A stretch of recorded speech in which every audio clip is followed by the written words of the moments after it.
Greetings and felicitations once again, fellow modelers, and welcome to my humble part of the galaxy. Got a lot in store for this movie. I say that every week, but really I put a lot into this movie. Last week the movie was poorly edited and literally chopped together. I was exhausted, so my apologies. I didn't do an introduction, nothing. No music, no special effects, just... Well, I've been busy. Did everybody have a good Memorial Day? Did you go visit family? Did you go visit the graveyard and give respect to your fellow man or your family members? Well, I took a couple of days off. Spent some time with family, barbecued. I had to get away from the modeling for a minute. Sorry, every once in a while, I just get burnt out on this stuff. Now, I've got a couple of props in front of me. First of all, I've got these two original series bridge models. I almost bought one of the AMT Repops when I realized I already had two. I had two of the original models from, I don't know, 70s, 80s. So I don't need to spend money on a model that's woefully inaccurate. Plus, it's just way too small. Now, I said that to tell you this. I'm working on something that I think you original series fans might find interesting. Now, I had a buddy of mine online, Gary Hughes, asked me about these lights. Now, I'm sending a box of these to Steve Neal because he uses them to do strobe effects for some of his build-ups, along with another toy surprise in the box. At any rate, Gary wanted to know what the manufacturer was, and it says Pumpkin Masters, America's favorite battery operated light, lighting strobe light. Usually sell for about $2.87, $3 plus tax. But I got a whole bunch of these on clearance at Walmart after Halloween for, I don't know, I think $4 or four for $1 or something like that. Yeah. Okay, so there you go, Gary. I'll send you a picture. Now, last week or a week or two ago, I got a letter from Truby, my Facebook friend, who asked me to do some custom electronics. So I said, yeah, that's within my wheelhouse. I can do that. So he wanted to know if we could get together for a meet and greet. So we got together at Denny's. He was on the road, and my wife and I stopped and we met him and his fellow truck driver. And Truby gave me his USS Defiant. Now, I've never built one of these, but I could see that it would be a nice looking ship lit up. So I'm going to be casting some clear parts for Truby. Now, the guys on the forums will absolutely have a fit because they call that recasting. Well, they can call it whatever they want. I'm going to do what I want to do. I don't care what people think about it, period. You need to know that. I'm making these parts up for Truby, a one-shot deal. And if I ever build a Defiant, I will have the molds to make my own. I feel like if I bought the model or Truby bought the model, I have the right to do whatever I want with that model, or if I'm asked to do so, as long as I'm not mass marketing copied parts. If anybody on the forums don't like it, oh well. Also, another prop. I'm going to touch on how to use Play-Doh as a fast and easy masking material. Cheap, disposable masking material. Okay, so that's enough for the props. I had a couple of emails besides the one Truby sent me. I got one from a guy asking me, how do you deal with all the BS on the forums? I don't. I don't go to the forums anymore. There are too many megalomaniac moderators and administrators that can never admit they're wrong about anything and will permanently ban you and run their mouth about you and run you into the ground when they don't know the first thing what they're talking about. So don't worry about it when you catch flack on the forums, because that's probably just some anal retentive, socially inept, I don't know, guy that spends way too much time on the internet and doesn't do anything else in life. Don't worry about those guys. They're useless. Just do your job, do your work, do the best you can, learn from other people, teach yourself, don't worry about the forums. I know one forum moderator, what a clown. This guy has run me into the ground for 8 years. Ran around all over Wonderfest and told people in 2009, 2008 that I didn't know how to do anything. That I was all talk, no show, whatever. So he couldn't attack my work, but yet he did. And he called me a recaster, and he attacked my business. Then he started attacking my character, which was a joke. So then again, when it comes to the forums, don't worry about these clowns. That's why everybody's going to Facebook, social media. That's why everybody has a blog, everybody has a YouTube channel, to get out from underneath these idiots that try to censor everything you say, want to run you into the ground, ban you, perma-ban you. I mean, it's just childish, immature behavior, period. So don't sweat it. Anyway, there's a lot in this movie. I was going to show a lot of refit stuff, but I had way too much video once again. So this is all a collection of stuff, various different models, build-ups, tips, tricks, techniques, etc. Next week is going to be all refit and original series stuff. I'm going to show you something about the original series bridge. I'm going to show some work on the 50-inch refit. I'm going to show the refit build-up I'm doing, and to work on the 2 original series build-ups, and some more electronics. Sorry I couldn't get to it all, and I kept trying to figure out how to edit this best. So this is kind of cleaning house. This is picking up from some stuff a couple of weeks ago, last week, and this week, and all next week the video will all be about the refit. And I'm doing a special refit video. So anyway, this video with this commentary is going to run about 30 minutes, but there's a lot of stuff in it, and I try to make it click. So let's get to it. And here we have the Deep Space Nine Defiant. Never built one of these. Never had the inclination to. But I had a friend and new client ask me to come up with some electronics for this, so I'm going to be doing that. In the meantime, I'm going to be casting up a couple of the parts into clear for him to light his ship, and I'm going to be working on a couple other things to make this really pop. Now I'm going to put these parts in silicone and make clear cast parts from them, and I'm going to send them to Truby along with his ship and the electronics. Now some people call this recasting. I don't care what they say. I'm making these for a friend. I'm not casting parts and selling them online. So don't believe the hype, because there's always some idiot that wants to run their mouth and run somebody else into the ground. They just can't help themselves. At any rate, I'll show these parts when they're cast and clear, so that way Truby can mask off the areas that need to be lit. These are the front Bussard collectors. This is the front sensor dome, or sensor dish, or sensor array, whatever you want to call it. These are the rear exhaust ports or the impulse drive, whatever you want to name them, or whatever the proper tools, parts, and equipment nomenclature is. At any rate, I'm going to be doing this for my new friend, and I wanted to show you something. Now, here we have the digital multimeter.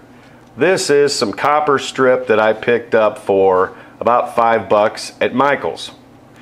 You can use this on a model like this, or on other models where you've got really tight spaces. This is a huge cavernous ship, but depending on how you want to do it, you may need to use this strip. At any rate, this copper strip works just fine. Somebody told me, oh, you can't get that to pass a current. Well, I most certainly did. There is absolutely zero resistance across that copper strip, and it's got a self-adhesive back, and you can use this in something like the Reliant for lighting the nacelles or whatever comes to your imagination. Great stuff. Try it, give it a shot. I don't know if you can solder to it, but I'm gonna find out, and I'll let you know when I find out. All right, much like the refit, I'm working on Jack's original series build, and I'm getting ready for final assembly and complete lighting on the nacelles. I want to get the nacelles totally done, pull the wire through, attach the pylons. The pylons are already ready for lighting. They've already been lit and tested. Then I want to make sure to glue everything together tight. And go ahead and retape a couple of areas and let the glue on all the parts on the nacelles and all the parts on the pylons fully cure before I do anything else other than put the windows in the primary hull and the engineering hull. So that's where I'm at right now. We will see this in the next movie, hopefully with a complete light test. Woohoo! Okay, I've got Mark's lower primary hull just about exactly where I want it. I've just about eliminated all those deep grid lines so it doesn't look totally stupid. I don't know why they cut them so deep. I don't even know why they put them on there. I guess some fanboy whined that it had to have grid lines, so whatever. Will makes up for a lot of work though. Anyway, I've got this just about where I want it. I'm going to sand this one more time, hit it with one last coat of primer, and go over that with some wet dry sandpaper and shoot it with clear and start adding the decals. All the windows that need to be cut out are cut out. All I've got to do is cut out the tab for the lower sensor dome. Alright, let's have a look at a couple of other things. Well, I've got the original series Cylon Raider about 90% done. These are the two bases that I made to go with it, or the Mobius Models kit, whichever one suits you best. I got to add lights to this and a couple of more pieces and some weathering and decals, and then I'm going to display it on a big wooden platform with one of my bases. Can't figure out which one yet. Anyway, there we are on the Cylon Raider. Looking good so far. Such an easy model. Just too easy, really. The Pseudo Mars Attacks UFO is just about done, or ready for assembly at any rate. I'm going to align the two pieces for the top and the bottom, add the electronics, put a small dome on it, tape everything off, and then shoot it with a finish coat. More on this later. I did a little more weathering and detail work on the Bates Mansion. I'm going to do just a wee bit more, and I'm saying that the construction's all good. I'm liking it just the way it is. All I have to do is add the transparencies. The light already works. All I've got left after this is to start building the diorama, and that's where we'll pick this up, constructing the diorama.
This just came in the mail today. Now, I never give bad reviews,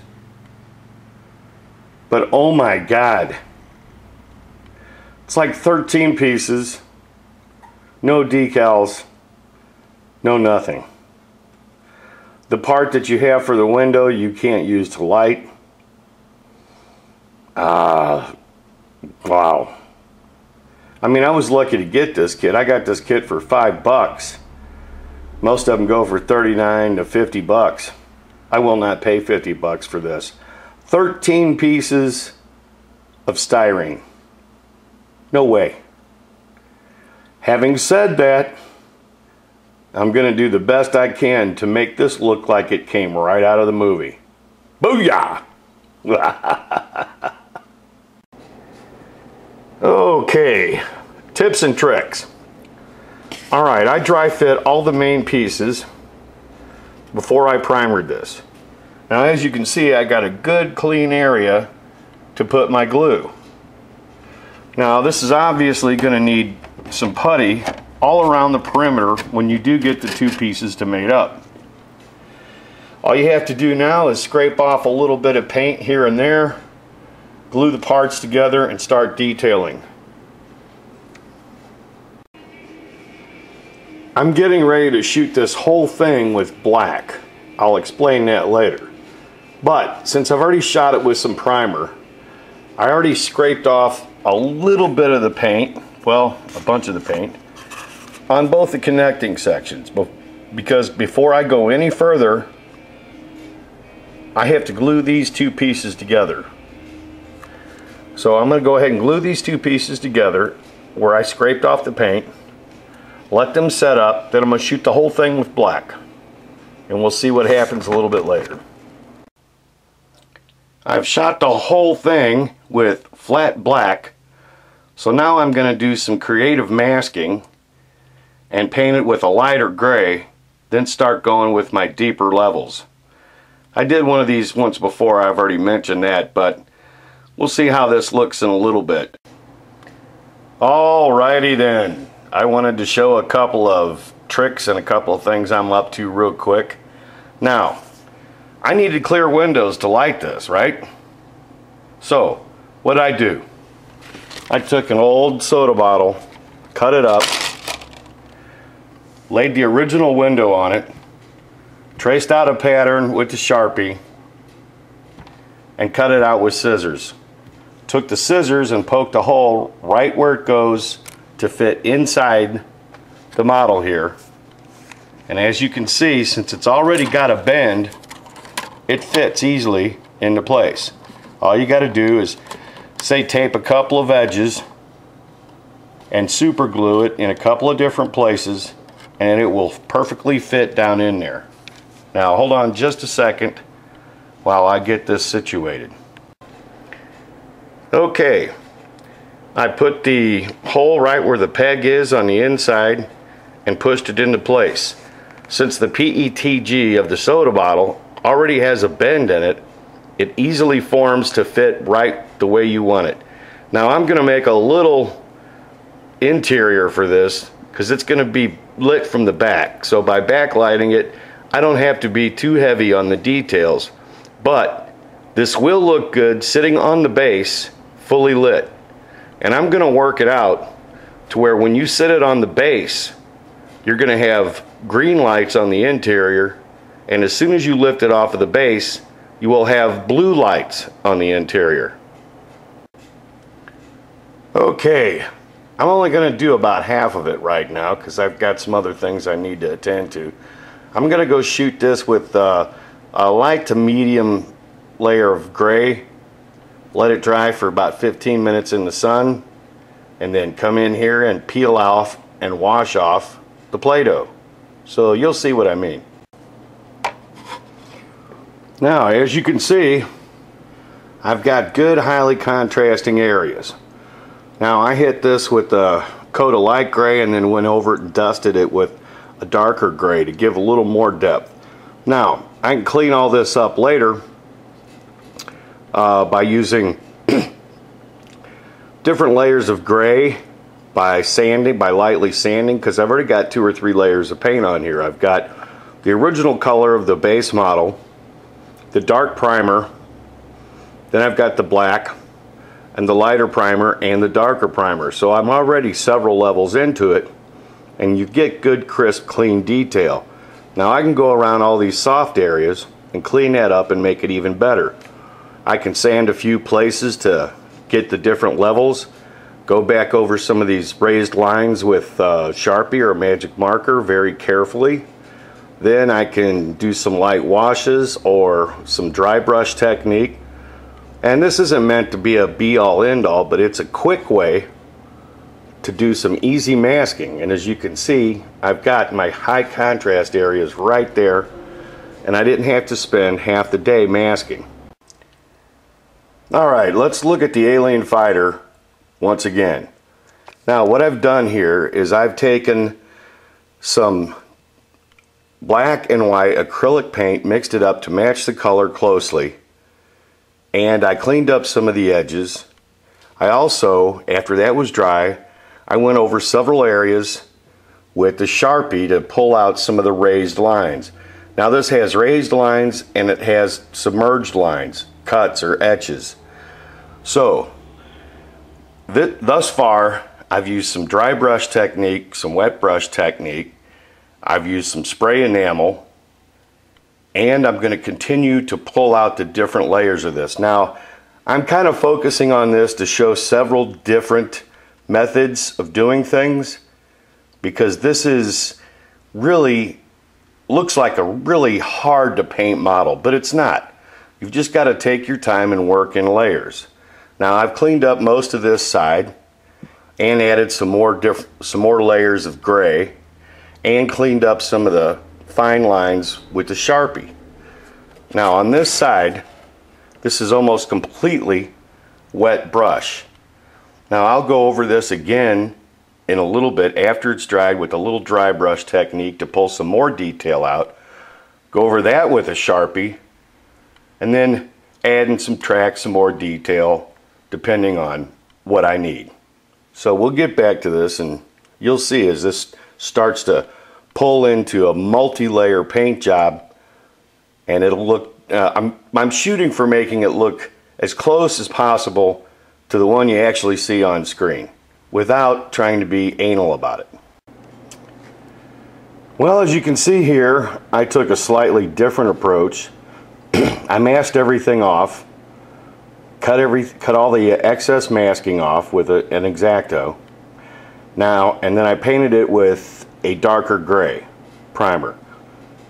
Now you can still see some of the black details. Now I'm going to pull the masking tape off.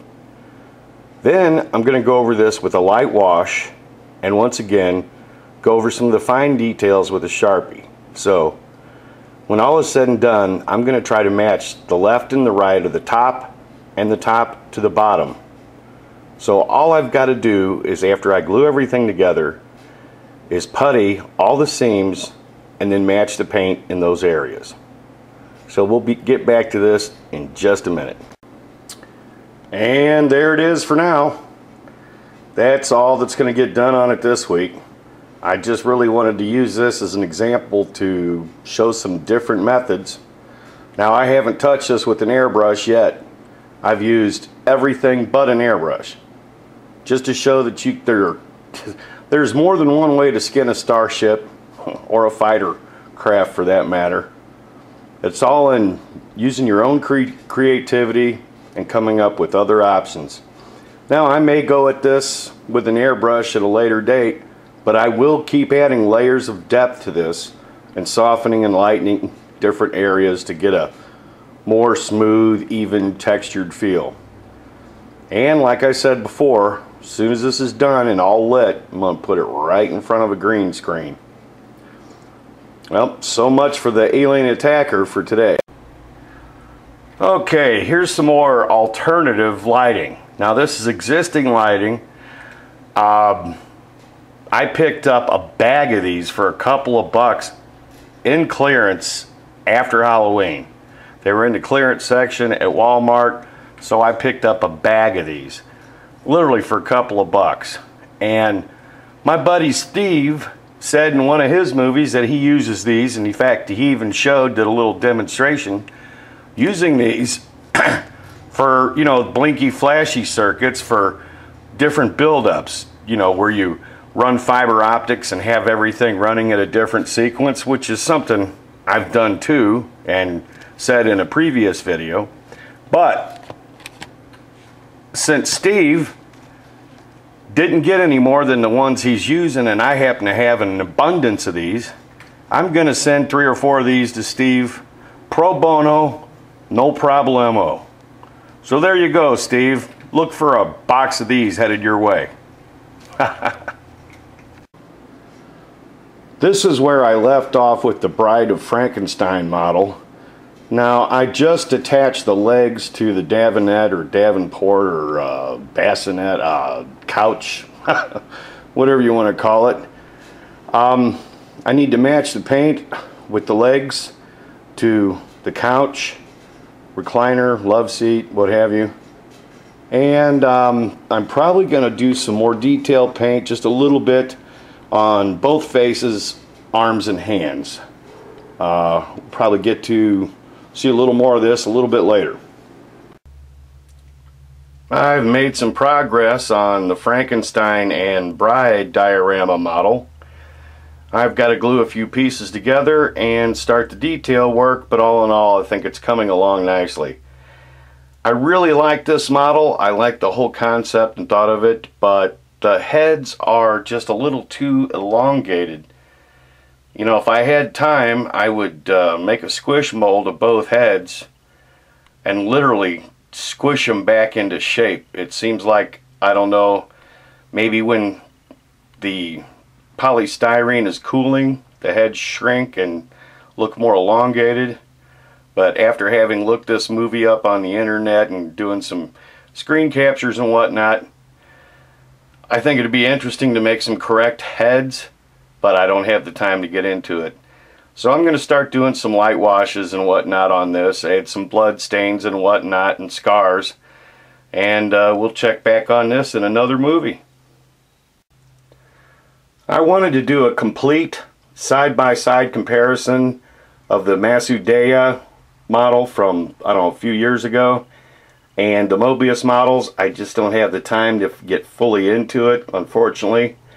I will say this, the Mobius models kit is much cleaner, much more accurate, much more precise. So yeah, for the price, I highly recommend the Mobius models kit yet again.